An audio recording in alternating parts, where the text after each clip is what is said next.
खनन माफिया द्वारा बथनाहा प्रमंडल के परमान एस्केप नहर 6 आरडी के बगल से जो शाहबाजपुर वार्ड नंबर 5 ब्राह्मण टोला के पास अवैध रूप से रास्ता बना लिया गया है। इस मामले में एग्जीक्यूटिव बीरपुर ताहिर हुसैन साहब ने कहा कि मामले की जांच कराई जा रही है। उन्होंने 2 लोगों को भेजा है जांच के लिए और संबंधित लोगों के विरुद्ध एफआईआर दर्ज कराया जाएगा। वहीं दूसरी ओर मुख्यमंत्री आज भी काफ़ी गंभीर दिखे।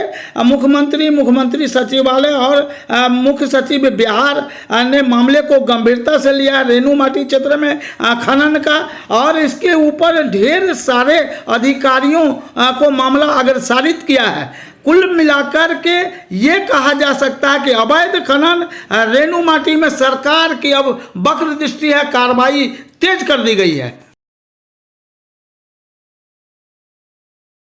प्रसारित किया।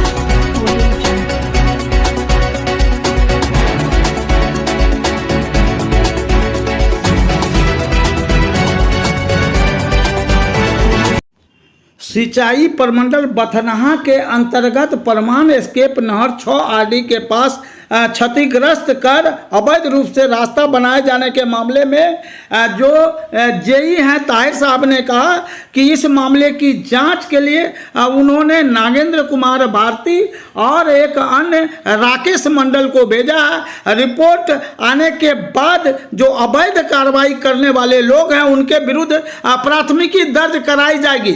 संबंधित फोटोग्राफ्स और वीडियो उन्होंने मांगे जो उनके व्हाट्सएप पर भेज दिया गया।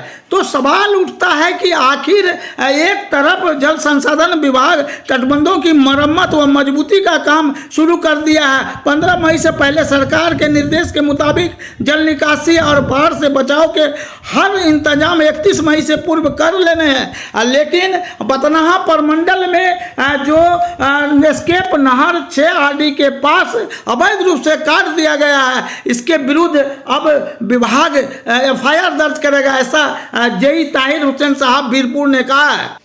इधर स्क्रीन पर जो चित्र आप देख रहे हैं यह किसी नाले का नहीं बल्कि नदी का है। नेपाल के जो मोरंग जिला से दरैया बस्ती चीनी मिल होकर जोगबनी भारतीय क्षेत्र में रेलवे स्टेशन से सटे टिकुलिया बस्ती के पास जो नदी प्रवेश करती है, तकरीबन 10 गांव इससे प्रभावित हैं। टिकुलिया, हाजी मोहल्ला, पुरानी जोगबनी, भीमसेना, घुसकी पट्टी, हाजीगंज, सभी यहाँ निकल कर ये जो नदी खादम नदी में मिलता है और उसके बाद आगे बढ़कर बूढ़ी नदी में खादम नदी परमान नदी में जाकर मिलता है। लेकिन एनएच के करीब जो कई भट्टे हैं वो तमाम भट्टे नदी के इर्द गिर्द हैं, या यूं कहें कि जो मानक है उसके विरुद्ध है। देखिए सामने स्क्रीन पर अवैध रूप से कटाई कर इन क्षेत्रों के भूमि उपजाऊ क्षमता को बर्बाद कर दिया गया है।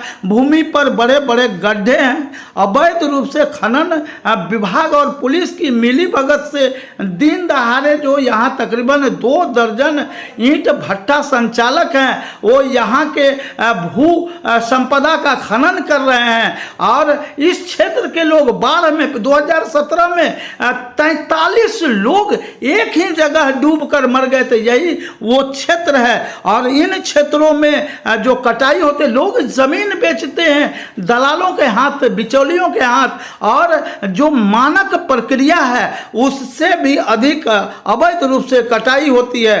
हालांकि इन क्षेत्रों में जो कार्य है इसको लेकर ये पिछले 1.5 दशक से इस तरह के अवैध धंधे चलते हैं। और यहाँ का क्षेत्र है, यहाँ की जो नदियाँ हैं उसकी धाराएं हर वर्ष परिवर्तित होती है इसी अवैध खनन के चलते।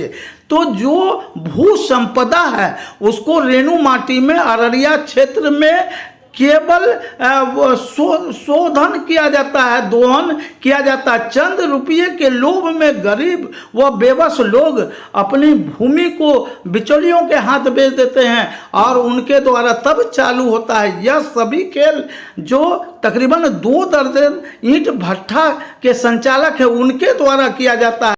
स्थानीय लोगों की जुबानी सुने। नहीं, ये जो जगह है ये कै नंबर वार्ड में आएगा? ये आपको आ जाएगा मेरे ख्याल से 20 में आ जाएगा। जोगबनी? हाँ। Jogbani 20 number ward. ये हमारा बस्ती है 19 नंबर वार्ड। वो कौन सा बस्ती है? वो सामने जो बस्ती है वो हाजीगंज, उसका नाम हाजीगंज जोगबनी जी।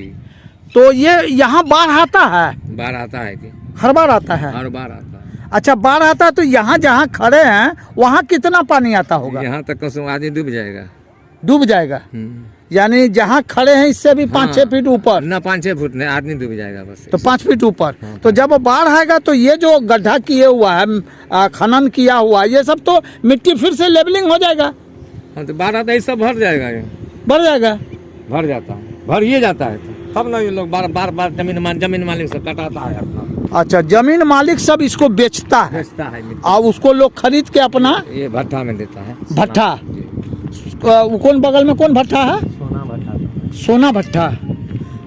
जहाँ से आप आए हैं ना? हाँ। तो ये जो चिमनी है वहाँ, उसको कौन भट्ठा बोलेंगे? सोना भट्ठा। सोना भट्ठा। वहीं दूसरी ओर तकरीबन 2 दर्जन ईंट भट्टे बगैर बिल के, नकली बिल के, फर्जी बिल के ईंट बेचते हैं। क्षमता से अधिक 4 गुना 5 गुना उत्पादन करते हैं और प्रति वर्ष करोड़ों रुपया सरकार के राजस्व को चूना लगाते हैं। आइए चलिए सुनते हैं। कहाँ जा रहा है ईटा? जा रहे डुमरिया। डुमरिया नरपत डुमरिया? कहाँ से आन लिया? ये आन लिए यहाँ बथना से। कैसे दे हो 1000? चल के 10,300 पहुँचा हुआ कि वहाँ के भट्टा के रेट? भट्ठा के रेट। अगर पहुँचा के देते तो? पहुँचा के देते तो 10,000, हम यहाँ 600। अच्छा, 11,000। 11,000। अभी ईटा है पर्याप्त मात्रा में? हाँ, बहुत। पानी उन्हें नहीं लगला? नहीं। कौन चीज दिल को? ईटा के बदले में बिल दिल को? हाँ, बिल ओरिजिनल बिल नहीं दिल के। हाँ, बिल दिल के। तो बिल नहीं तो पुर्जा है, ऐसा ही पुर्जा है। ऐसे ही पुर्जा दिया है काट करके। तो अभी आपने देखा कि जो ईंट भट्ठा से ईंटा लेकर जा रहे थे, उन्होंने कहा करीब 11,000 रुपया प्रति 1000 लेते हैं पैसे। ये मनमानी तरीका से अन्य जिलों में काफ़ी कम पैसे हैं, यहाँ पर सभी ईंट भट्टे मिलकर मनमाना रेट वसूलते हैं। वहीं बिल भी नहीं देखते, अवैध कटाई करते हैं और कटाई करने के बाद अगर कोई कार्रवाई होती है अधिकारियों की ओर से तो भाग खड़े होते हैं। एक एक ईंट भट्टा संचालकों के पास अपना जैसे भी कई बहाने हैं। बड़ी संख्या में अखबारों में भी स्थानीय स्तर पर पूरे अररिया जिले में रेणु माटी में खबरें आती रहती हैं। अवैध कारोबार के थाने बिकते हैं, खनन विभाग बिकते हैं, स्लॉट बेचे जाते हैं। ये सामने आप देखिए कि महादलित जाने वाले बस्ती का 30 फीट का रोड, कच्ची सड़क, इसको भी ईंट भट्टे वालों ने कैप्चर कर रखा। वहीं दूसरी ओर पोकलेन पकड़ा गया था, वो पोकलेन खड़ा है। यह अवैध बालू कटाई के आरोप में बथना थाने में मुकदमा दर्ज है।